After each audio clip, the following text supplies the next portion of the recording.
The world is veiled in darkness. The wind stops, the sea is wild, and the earth begins to rot. The people wait, their only hope, a prophecy. When the world is in darkness, 4 warriors will come. After a long journey, 4 young warriors arrive, each holding an orb. Ladies and gentlemen, welcome to Final Fantasy for the NES. Right off the bat, I want to say that this is going to be a bit different than past games we've played on this channel. Namely because... Namely because all of the commentary is being done in post. All the gameplay you're seeing now was pre-recorded. It was actually about a year ago when I first recorded this run of the game. I believe it was sometime during the summer of 2022 when I recorded this footage and had the idea to do a series like this where I would record the entire game, then go back and commentate while watching it. That said, most of the commentary isn't going to be very reactionary to what's happening on the screen. Rather, I wanted to do something a little bit differently. I have a decent history with the Final Fantasy series. I have some thoughts to share in regards to the series, and some stories to tell in regards to the series. And I wanted to be able to focus on that stuff more than being constantly distracted and preoccupied, trying to process what's happening in the game, trying to strategize in battle, and trying to juggle commentary. All the while that stuff is going on. So I wanted to be able to focus more on the commentary while the game is just being played in the background. And so that's what this is going to be. I have some ideas for topics for future episodes, but I don't know if it's enough to fill the entire game. I would like this to be a complete playthrough. If I run out of things to talk about, I might just start uploading the rest of the episodes without commentary, just for anybody who wants to see the rest of the game, especially if they are people who have never seen the game before, this is their first exposure to it, and they would like to continue with this being their first exposure to it. That said, for this first episode, I wanted to focus mostly on just explaining this game. Mainly for people who haven't played it before, or maybe people who haven't played it in a really long time, so they might not remember everything about it. So I wanted to go over this game specifically. I'm going to try not to discuss my opinions of the game, because that will tie more into a future topic that I wanted to discuss in a later episode. For this episode, I just wanted to get the groundwork set, so people know what's going on while watching this. They understand what they're seeing. Before getting into the general stuff, though, I do want to say real quickly that I am technically playing a patched version of this game. I'm playing it off of my original Nintendo cartridge using the Retron 5, but through using the Retron 5, I am applying a bug fix patch. So the game is more functional, because this game, when it first came out, was kind of a broken mess. Granted, back then we didn't know that. I sure as hell didn't. Heck, there's an entire stat in this game that does absolutely nothing. But because as a kid, I refused to accept the possibility that if something is in a game that it doesn't work, I couldn't grasp glitches and bugs back then. I figured that if a game was released, it had to be fully functional. Hence why it was out on the shelves. And if something didn't work or didn't seem to work, I would try to rationalize that in my head. Going a bit off topic, one example of that was the bugged accuracy in Final Fantasy VI that causes the blind status effect to do nothing. And accordingly, I never assumed that the blindness was glitched. I always just convinced myself in my head that the fact that darkness was never doing anything in that game, it wasn't that darkness wasn't doing anything, but rather that the blind status effect in that game had to be doing something, and I just couldn't figure out what it was because it was some unconventional effect as opposed to the usual accuracy drop that you would see in other RPGs.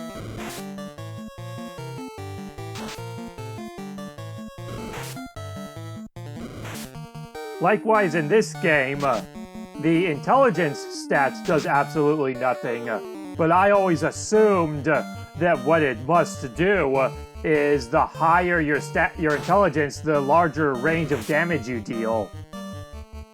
Because in this game, spells do a range of damage, like the fire spell, I think inflicts 10 to 30 damage or something like that, regardless of stats, but resistances and stuff like that can affect the damage and make it go below or beyond that. But intelligence doesn't affect that at all. But I always just assumed because spells have a range of damage, that must mean that the intelligence stat increases the probability of doing more damage as opposed to less damage. Which, to my understanding, that's what this patch does. Among fixing general bugs like making broken spells work and broken weapons work. It takes a few liberties, but they're very minor liberties. And that's what makes this my favorite version of the game to play, because if I'm gonna play a game and it's gonna be patched, I really only want the bugs fixed. I want the game itself to still play as it was originally meant to be played.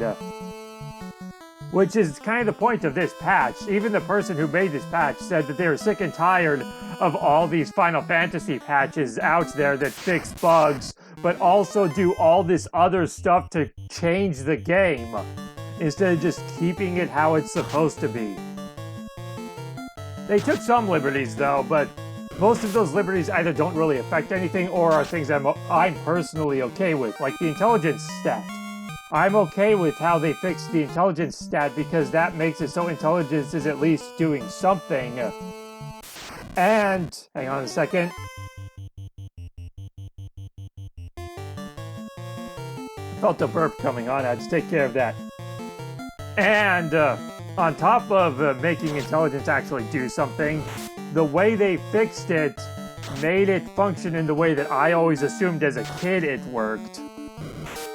So because of that, I feel comfortable with that change, or that liberty.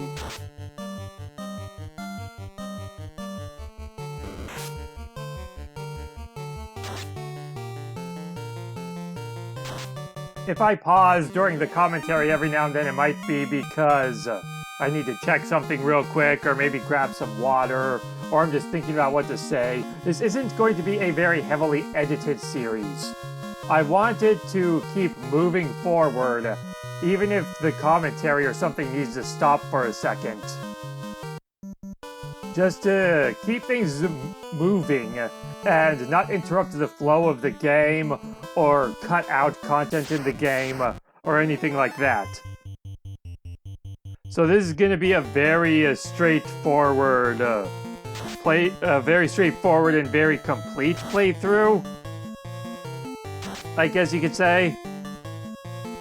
Anyway, let's try to get back on topic. I went on a bit of a tangent, which is probably going to happen from time to time as well. But back to this game. Now that I've explained the patch stuff, I wanted to get that out of the way, especially for people who are familiar with this game. They might see me using equipment or buying spells that don't do anything, and want to be in the comments, oh, why did you buy the temper spell? It's broken, it doesn't actually do anything. But with the patch I'm using, it does do something. So we're good there.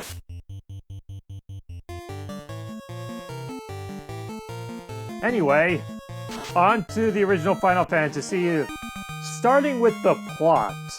I want to get into all the mechanics and stuff, but first, we need to start with the plot, because one of the weird things about this game is you can skip almost all of the story. Most RPGs, you can't really progress with the game until you talk to certain individuals to get context for what's going on, to learn the plot.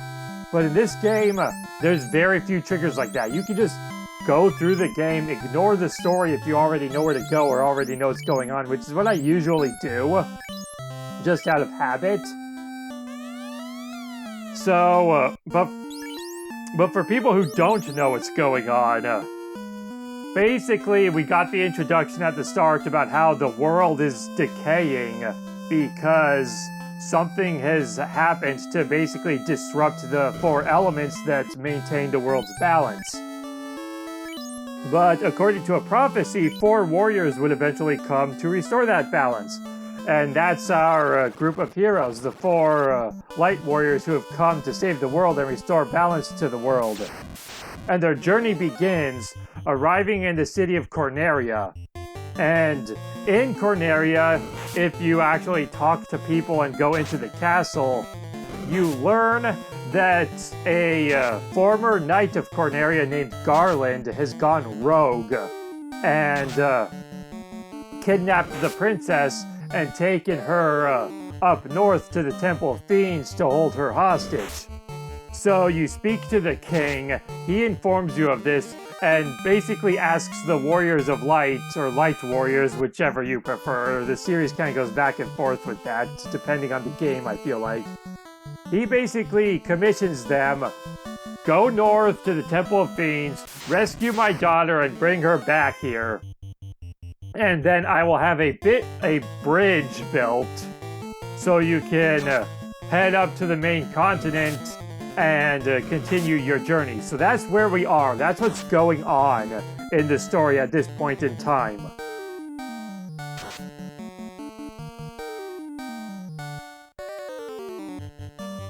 And in the footage, I just completed a little bit of grinding to get my characters a little stronger.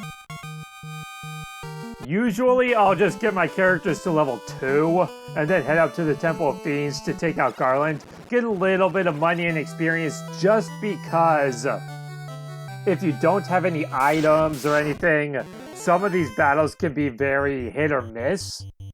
It can depend. If you're at too low of a level, you're relying a little bit on luck as far as getting the battles that you can handle. Because, like, if you come up here, for example, with no antidotes, and you fight a bunch of enemies that poison you, you're just gonna die. So, to mitigate some of that randomness, I usually gain 1 level with everybody.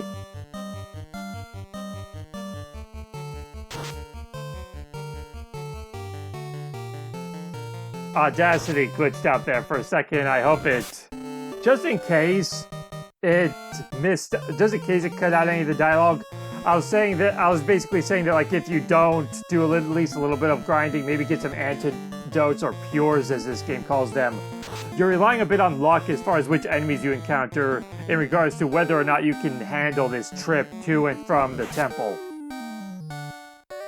So I usually gain 1 level just to get some money, get some items, get a little bit stronger.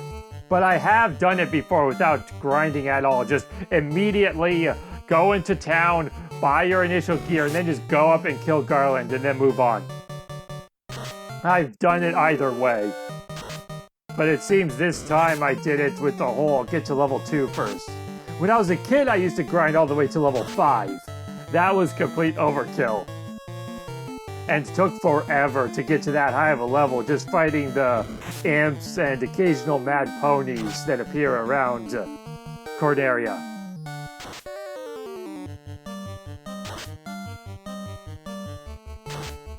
Now, getting to the game's mechanics a bit more, when the game began, we saw the screen with our 4 heroes. When you begin this game, you create your party of 4 warriors, and you have 6 job classes to choose from, each with their own characteristics, abilities, specialties, weaknesses, all that stuff. And you can have whatever combination of 4 you want. You can have what I went with, or you can do some wacky stuff. You can even have multiples of the same job class. I've actually beaten the game before with 4 black mages. And that was actually a lot of fun. Maybe I'll discuss that at some point in time in a future episode. But for the moment, I want to explain what each job class is. What they do, what role they serve in the party, and what they bring to the table, pretty much. We'll start off with the... hang on. We'll start off with the warrior, which I have in my party, or the fighter. He's the fighter in this version. Fighter, warrior. He's called warrior in later translations of the game. But in the very original NES game, at least in the English version, he was called the fighter. And his role is pretty straightforward at this point in the game. He does acquire new abilities later on, but at this point, he's just your, well, like his class says, he's your fighter. He uses all of the strongest weapons and armors in the game, save for one endgame weapon that he cannot use because that one weapon is exclusively usable by one particular job class. Here's Garland, by the way. We come here to rescue the princess, and then we challenge him to battle and kick his ass because he's easy. But, so the warrior... fighter, whatever. I'm probably gonna keep saying warrior just because that's the more modern version of the job class. So he's got all your strongest stuff. He has really high attack power, really high defense, so he can take a lot of damage, gets a ton of hit points. And that's pretty much it. Your fighter is your run-of-the-mill, hit guys really hard, and take a lot of damage. So he both dishes out a lot of damage to take out enemies quickly and efficiently, while also mitigating a lot of damage, especially if you have him up front, where he will be most commonly targeted. So he provides you with a character that can hit hard, and can also take a lot of abuse. Garland is dead, we rescue the princess, we go back to the castle, and now we talk to the princess. She gives us a loot for those reasons. You can pause if you want to read that, or however long I kept it on the screen. And then the king is like, thank you for saving the princess. Go make the orbs shine again. I had a bridge built.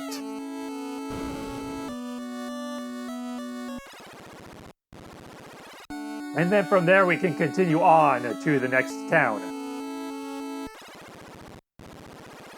So yeah, I think I covered pretty much everything about the fighter. Later on he gets new abilities, but I don't want to really get too much into that. Just for people who don't know this game, who haven't seen it before, that way they can be surprised as to what I mean by new abilities once we get to that point. Alright, so next up we have the black belt, which we also have in our party. And honestly, I'm just gonna say right now the black belt is my least favorite job in the game. I don't really use the fighter too much either, just because I feel like the fighter is completely overpowered. He does way too much damage, reduces the amount of damage your party receives by way too much, making very few enemies a threat, and it's just not much fun. But I would definitely recommend him if you're not very good at RPGs or if you're just not familiar with this game in general. Ugh. So the black belt is like an alternate type of fighter. Hang on, we gotta do the bridge and the story that happens. And so their journey begins. What awaits the four they do not know. each holding an orb that 2,000 years ago shined with beauty from within. But now, come, start your journey, return the light to the peace of the world. I didn't give myself enough time to actually read that stuff. I think I was just trying to give enough time for people to either quickly skim or pause the video to be like, alright, let's read what's being said. So we're moving onward. The Black Belt. The Black Belt is just another fighter class like the Fighter, but a bit different. The Black Belt cannot use very heavy weapons or armor, which makes them really cheap. You don't have to spend nearly as much money to keep them equipped as the Fighter, and they have some strength over the Fighter. They usually, well, whether or not they can do more damage kind of depends on what point in the game you are and what enemies you're fighting, because the main gimmick with the Black Belt is that while they aren't as while they can't take nearly as much damage, they get about the same, maybe even more hit points than the Fighter, but they can't take as much damage because they can't wear nearly as heavy of armor. And they also don't get very strong weapons, but that's because later on, they'll become much better at just using their fists than equipping weapons. And that's kind of their main gimmick, that they're really strong without requiring a lot of money. And while they can dish out a lot of damage and dish out a lot of hits, and the hits part makes them especially proficient against enemies with really high evasion. So you have fewer opportunities to hit them, so your attacks are less likely to just miss outright. But they're also really cheap. The Fighter costs a lot of money to keep properly equipped, whereas the Black Belt you really don't need to buy very much with them. They're much more self-efficient than the Fighter, which allows you to spend money on other items, like healing items or gear for your other characters, or just for buying spells. Which is nice because money can be kind of tight in this game, especially at certain points. Eventually you'll have more money than you know what to do with, but for much of the game, money can be pretty hard to come by, and when you do need to buy stuff, it's good to have a character that you don't really need to worry so much about spending money on. And that, I think, is the main appeal with the Black Belt. I don't like the Black Belt, though. He's really boring, and he's the only character who never really makes the game more interesting or changes in any way. Literally, throughout the entire game, all the Black Belt does is just hit stuff. There's nothing fun or interesting about it. You just hit stuff, and while the job does that exceptionally well, I don't think that makes for very fun gameplay.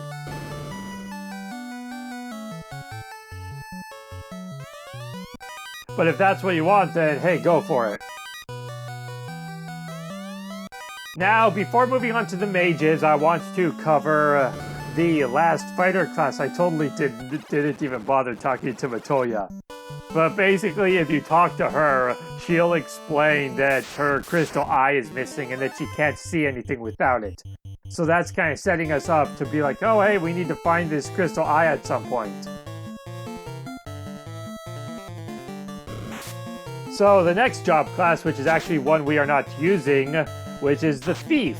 But I want to cover all three fighter classes, then cover all three magic-using classes. So, the Thief is an interesting job class.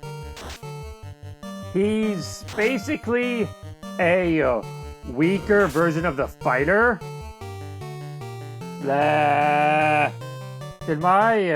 Okay, never mind. My Audacity is acting weird right now. It feels like it keeps changing its own settings.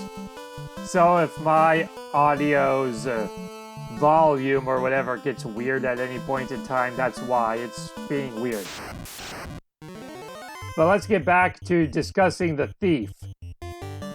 So the Thief, like I just said, is just a weak fighter. It's basically the Fighter, but lower everything pretty much. Weaker strength, weaker equipment, weaker hit points. Everything the thief can do, the fighter can do better. Save for one thing, which is running away. And you'd think, well, that's kind of useless. Why would I want to use that? Why would I want to have a weak guy that just runs away? But running away can actually be really helpful in this game. You're probably not going to be doing it too often unless you just want to get through a dungeon. And it can be useful if you just want to get, like if you're in a long dungeon and you just want to get through it. Having a thief can be useful because you can just run from all the battles rather than having to fight your way through the dungeon. So there's that. But also, it can just be really good for getting you out of a tight spot.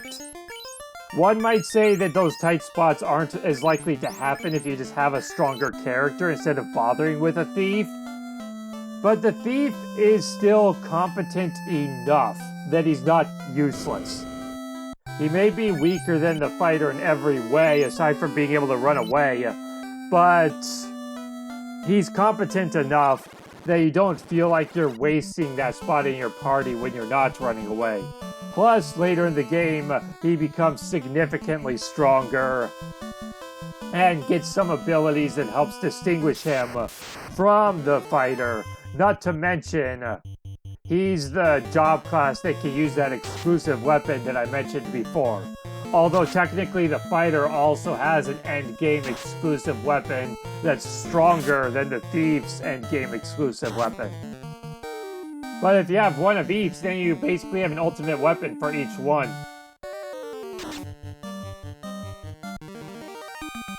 So that's the thief. A weaker version of the fighter. Sort of weaker version of the black belt. The black belt deals more damage, but the thief can sort of take more damage in return.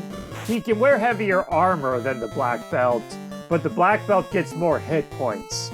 The thief's hit points are more on par with the white mage and the red mage. Basically, there's like 3 general ranges of hit points. Each job class has slightly different hit points than each other, but there's kind of 3 ranges, I feel like. There's the fighter and the black belt, which get the most hit points. They get really high up there. Then you have the red mage, the white mage, and the thief that all get middling values of hit points that are all fairly close together. And then you have the black mage who doesn't get jack shit for hit points. They're all fairly even right now, but as we get further into the game, the disparity between them is going to vastly broaden. The fighter and the black belt are going to have significantly more hit points, while the black mage is going to have significantly lower, and the white mage is just going to be somewhere in the middle. Speaking of mages, we gotta get to discussing the mages, but first I have to go get more water, because this is a lot of talking.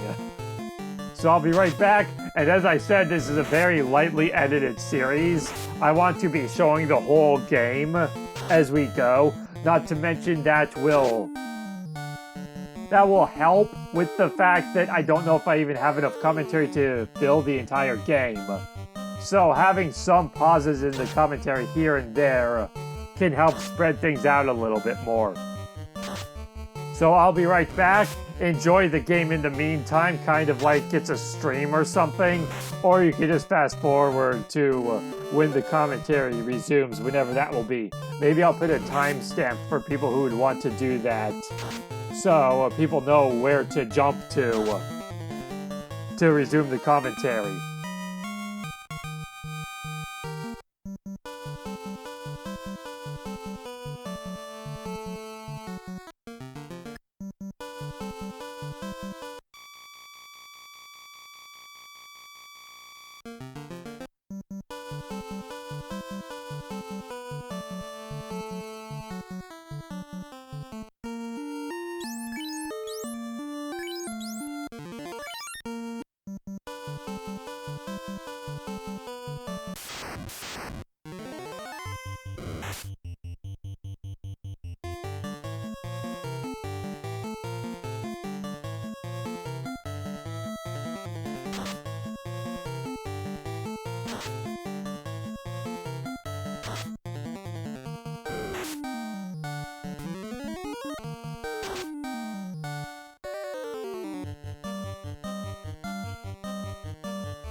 Okay, there we go. Took care of a couple things.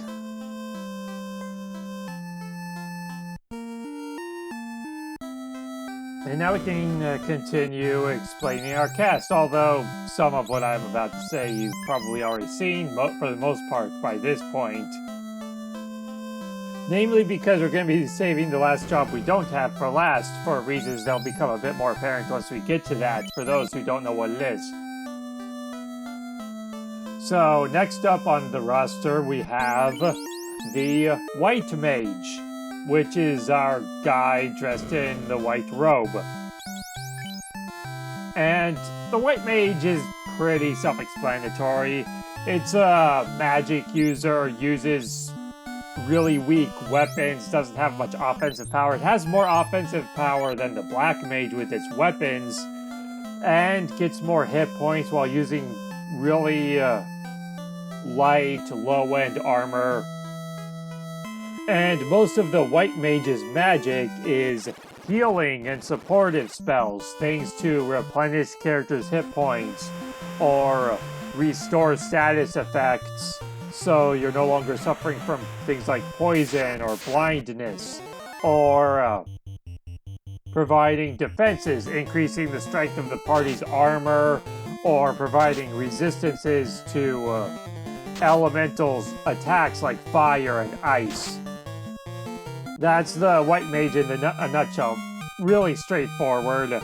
Just a character who casts supportive and healing spells. And then on the opposite end of that spectrum is the Black Mage, who casts attack spells, things like hurling fireballs or shooting lightning bolts, and can also cast some support spells, but even most of the Black Mage's support spells are catered towards offense. Whereas the White Mage might increase the strength of a character's armor, the Black Mage will increase the strength of that character's weapon. And the Black Mage, in addition, can also cast assorted status effect spells onto enemies to debilitate them, such as confusing enemies so they attack each other rather than your party, or as we've seen already, put enemies to sleep to render them defenseless.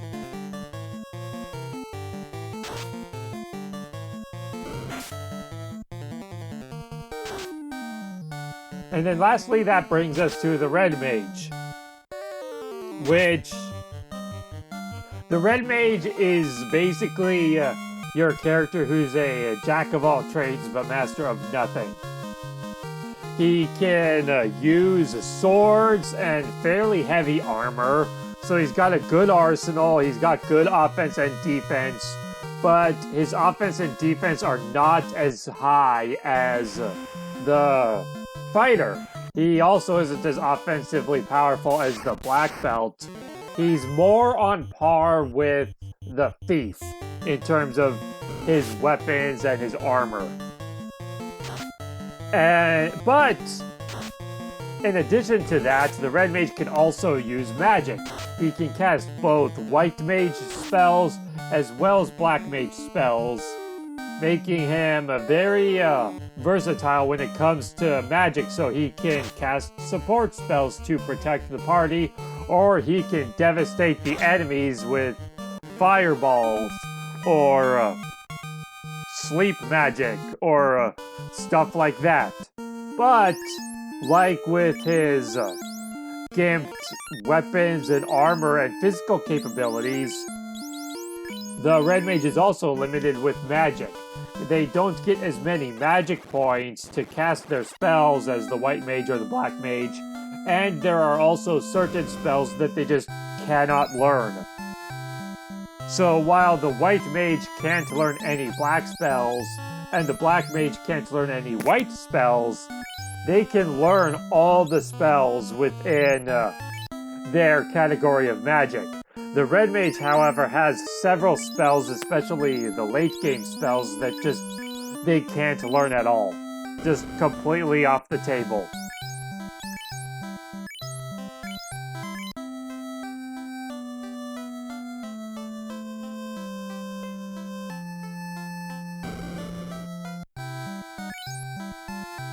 So that's our job options. When you start a new game, you can you can create a party of 4 from any of those. You've got your fighter, which is your very durable, very strong fighter character.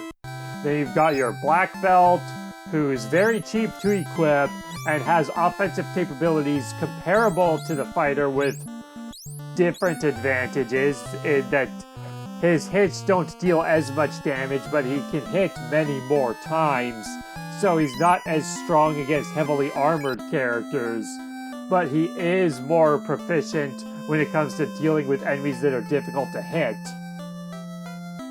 But he can't take nearly as much damage because he doesn't have as strong of armor. Then you've got your thief, who's a weaker fighter than both of them, but has the advantage of being very good at bailing you out of difficult spots by being really good at running away. Then you've got your white mage, who's a magic user that provides a lot of support, your black mage, who's a magic user that provides a lot of offense and destruction, and then your red mage, who's the jack-of-all-trades character. And this is actually a very unorthodox team for me because I hate the black belt. I just think it's really boring, and unlike the fighter and the thief, who just start off as fighter characters who can just hit things, those two eventually get new abilities once you get further into the game that make them a bit more interesting and fun to use. The black belt from start to finish never changes. He just hits things.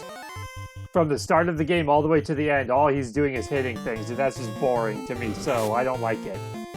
I also usually don't use the fighter because I think he's just overpowered, but I wanted to use this team because I wanted a powerful team that would get through this particular run efficiently.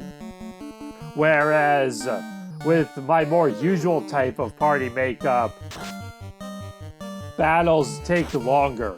I usually have longer battles that require a bit more intricacy to complete because I have more magic users or weaker characters who can't just wipe enemies out before they get the chance to do anything. I have to rely a bit more on more elaborate tactics with my usual sort of party that I use.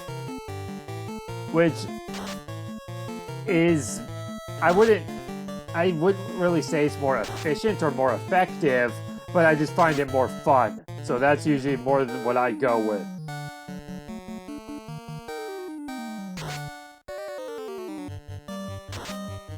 Speaking of I was gonna say, speaking of battles, to use that as a segue to get into explaining how the battles work. But first, an update on the story, because we just got our boat and now the world opens up to us. And again, I'm gonna be skipping most of the story. So just to kind of summarize what's going on at this point. We heard that Matoya's missing her crystal eye, so we're on the lookout for that. And the village down south that we were at a few minutes ago.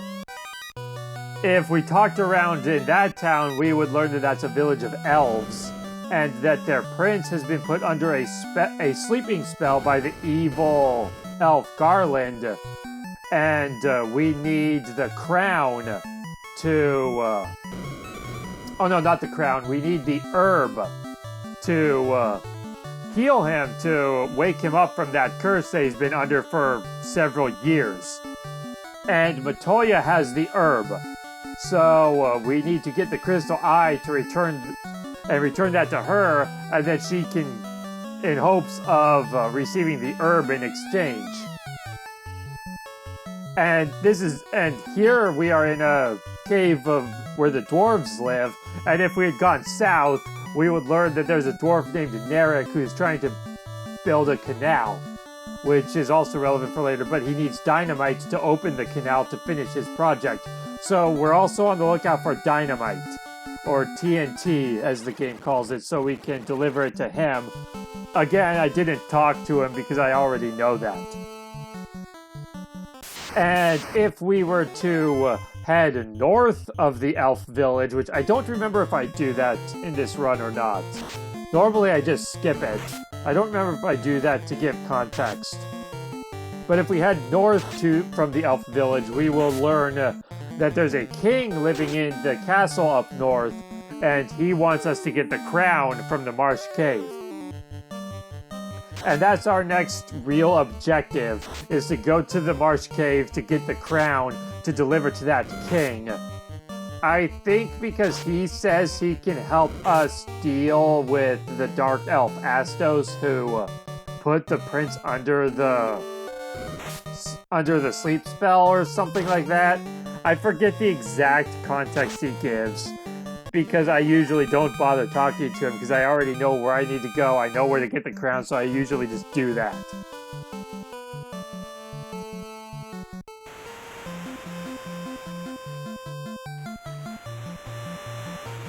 Anyway, getting back to the battles that we've seen plenty of, I feel like at this point I really don't need to elaborate too much on the battle system. It should be pretty obvious at this point what's going on. It's just your very standard, run-of-the-mill, retro, turn-based RPG, where every round you select commands for your characters, and then both your party and the enemy party initiate their commands. And then you rinse and repeat until the battle's over. But this game has a couple unique mechanics that maybe you've noticed, maybe you haven't. I haven't really been paying that much attention, honestly, myself. But this game does have a couple unique mechanics that make it stand out from a lot of other RPGs, in my opinion. One of which is the ineffective attacks, which I don't know if we've been seeing many of those. Again, like I just said, I haven't been paying that close of attention. The footage is playing in front of me, but I'm only kind of half watching it. Not to mention I had to step away for a few minutes, so I might have missed something during that. But basically how this game works is... feel another burp coming on.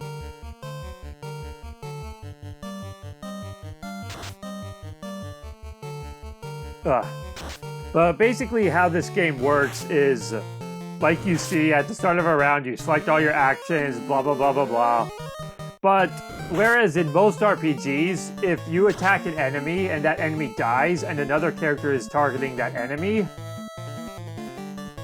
the second character would just automatically, like right there.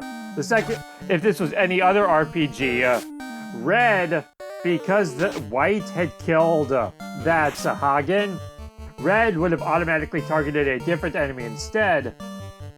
But in this game, that's not how it works. Instead, if a character is targeting a dead enemy, then the attack becomes ineffective. It doesn't do anything. You basically wasted your turn because you didn't have enough, because you didn't put enough forethought into your tactics for that round, or maybe something unexpected happened, like a critical hit or whatever. But again, I don't want to get too much into my opinions about the game. I know I kind of got into opinions with the job classes a little bit, but I don't want to get too deep into that kind of stuff until a later topic. So for now, I'll just leave it at that.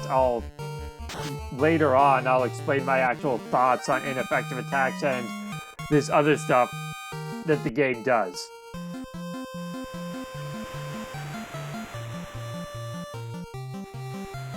Another feature you've probably noticed is how the spells work.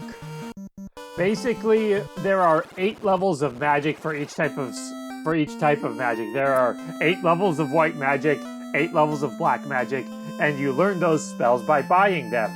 And there are 4 spells of each level. 4 level 1 black spells, 4 level 1 white spells, 4 level 2 black spells, and so on. But each character can only know a total of 3 spells per level. So for each level, with the white mage and black mage, you're unable to learn 1 spell, and you have to choose which of those 1 spells you don't want to learn. And then with the red mage, it becomes even more strained, because you have 8 spells to choose from for most levels, barring any spells that you just can't learn outright.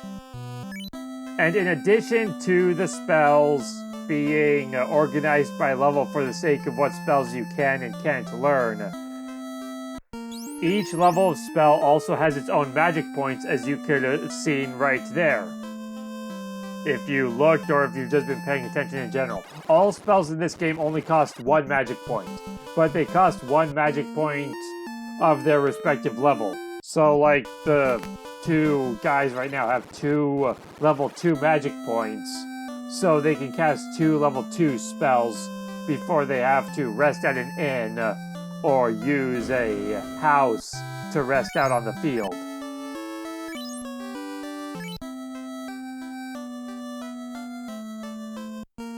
Another interesting thing about this game is the inventory management, because I feel like in most RPGs, you just have your separate inventory menu for all your stuff, like your weapons and armor and items and everything. But this game does it a bit differently, because while you have a general inventory for key items and potions, each character has, when it comes to weapons and armor, each character has 4 slots, which basically they can be carrying 4 weapons and they can be carrying 4 pieces of armor. With weapons, that's not really much of a problem, because you're only ever using 1 weapon at a time per character. And while you might have some spare weapons hanging around, you'll never really run out of space for your weapons if you're just selling stuff as you need. But with armor, that actually adds a bit more inventory management later on, that we'll see later on. Because whereas each character can only have 1 weapon equipped at a time, most characters can have 3 or 4 pieces of armor equipped at a time. So you have a lot less spare inventory space when it comes to armor, especially when it comes to finding armor in treasure chests within dungeons.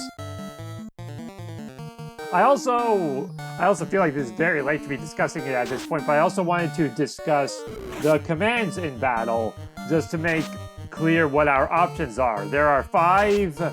Was it 5?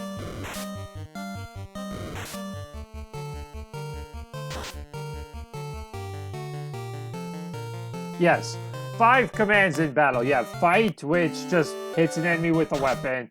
You have Magic, which lets you select one of the character's magic spells to cast.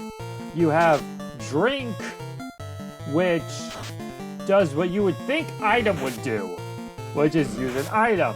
The Drink command allows you to use either a heal potion to restore a character's hit points, which doesn't restore very much. If you use a heal potion in battle, it heals, I think, about 25 to 32 hit points or something like that. It's random, but it's a particular range, whereas if you use heal potions outside of battle, it always heals exactly 30 hit points. Or you can use pure potions, which heal a character if they're poisoned. And those are the only two items you can use with the drink command. There's also soft potions later on that can restore a character if they're turned to stone, but those cannot be used in battle. Next, you have the item command, which allows you to use a character's weapons or armors. They can select from any of the weapons and armors that they are carrying in their personal inventory, which, for much of the game, that command is useless. We won't be seeing any use out of that for a while. But later on, there are some weapons and armors that have special abilities, such as being able to hurl fireballs or make the wearer stronger, or make it so your party can more efficiently dodge attacks by turning them invisible, and stuff like that. Basically, there are certain weapons and armors that can cast certain magic spells that can be, and they can be used an infinite number of times. But unless you already know what that stuff is, you basically have to experiment. Every time you get a new weapon or armor, you'd have to go into item, use it, and see if it does anything. And some of them are telegraphed fairly well, like the heal staff obviously heals your character. But some of them, like the wizard staff, are a bit less clear as to whether or not they do anything. So unless you know they do something, you'd have to test them out to see whether or not they do something. Speaking of staves, some people probably noticed that I gave my black mage a staff instead of a knife, and they're probably wondering, what the hell are you thinking? The knife is better. And the knife is better. The staff is a little bit stronger, but the knife has such higher accuracy for actually hitting targets that it's just more efficient. The staff is basically useless, but I distinctly remember for this particular run, I wanted to have my black mage use staves instead of knives. I don't think I ever give him a knife, even when I have a knife available that's stronger in every way than my best staff. I believe I still just had him use staves throughout the entire game, just because I wanted to stick with that theme. That very wizard-like theme, and stereotypically speaking, staves are a much more thematically appropriate weapon for wizards than knives. So I wanted him to have a knife, just for that flavor. Anyway, getting back to the battle commands, the last battle command is run away, which we've seen. You run away. Only one character has to successfully run, though. It doesn't matter whether or not any of your other characters successfully ran. You can even have other characters do other things.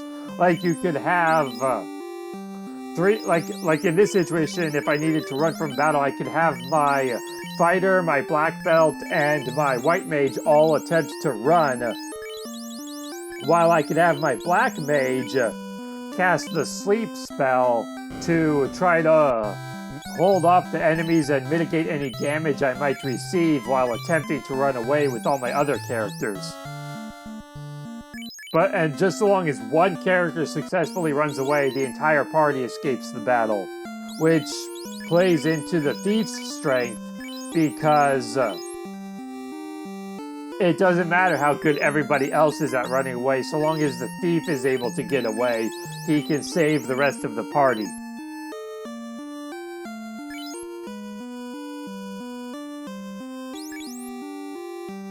Does that cover all the important mechanics? I feel like it might. There's really not a whole lot to this game. You just wander around, talk to people to gather information to figure out where to go next. And then from there you go to the place. And if you need to stop to get money or levels at any point because you feel like you're not strong enough or not properly equipped, you can wander around, fight monsters, and all that. I'm sort of doing that at this point, because the dungeon we have to go to is a bit of a difficulty spike, in that the game suddenly becomes significantly harder. And if you're just going straight through the game, you're probably not going to be prepared for that dungeon at this point. But I also don't really like just wandering in circles and gaining levels and money until I feel like I'm strong enough. I like to feel like I'm at least making some sort of progress. So usually how I do this part of the game is, like I'm going back to my boat right now and probably going to another town. Usually what I'll do is I'll keep going back and forth between the towns, and each time I get to one of the towns, I'll buy something new, and then go back to the other town and buy something new. And once I get to a point where I'm back at Elfland or Elfheim or whatever it's called based on the version of the game you're playing. Basically, once I'm back there and I don't really have the money to purchase any upgrades, that's when I'll be like, okay, it's time to actually press forward and try to make a little bit of progress. But even then, I usually won't beat the Marsh Cave in one go. It'll take a couple visits to actually get all the way through it in most cases. But we'll get into that next time because we're running near the end of this. I want each of these to be about an hour long.